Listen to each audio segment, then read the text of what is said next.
Hi po mga ka-e-bike, ito po yung aming M002 unit. So ayan, naka-front disc brake po ang aming M002 unit po.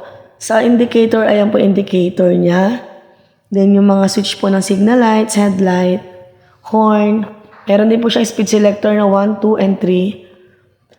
Sa previous po, pre-mini fan, pre-bluetooth speaker. May crown light din po ito sa roof. Ayan, mayroon din po siyang automatic wiper po. Kasama na rin ang trapal. So, ayan, nagiging cargo type po siya.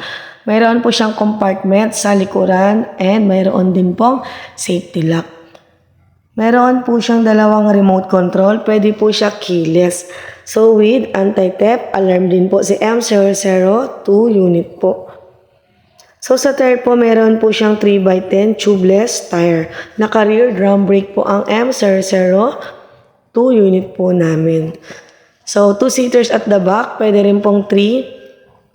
1 kid po nasa gitna. So sa battery po, ayan, meron siyang safety lock sa kanyang battery po. So ito nga po pala yung isa sa delivery namin ng M002 unit. Bound to Nangka, Marikina City po. Itong color blue rin po. Meron pong motor wattage na 800 watts motor sa M002 unit po. Sa battery system, 60 volts, 25 amperes ang battery. Kaya niya pong tumakbo ng 50 kilometers, one fully charged po.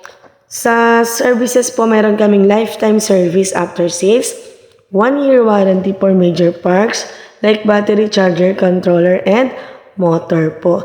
Ayan, yun po yung pinaka-importante sa pagbili ng e-bike. Mayroon pong service after sales po. Ayan. So, lifetime services po kami. Kami na po mismo ang mag-change oil, magre-repair as long as nasa inyo po ang inyong e-bike po. Sa mode of payment po, nag-accept kami through cash and credit cards. So, ayan, malapit na po kami sa bahay ni customer.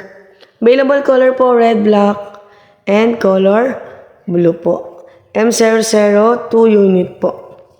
So, ayan. Palabas na po kami ng San Mateo, Rizal. Yan, isa po sa previous niya, kasama na po yung kanyang trapal. Ayan. Trapal po yan paikot si M002.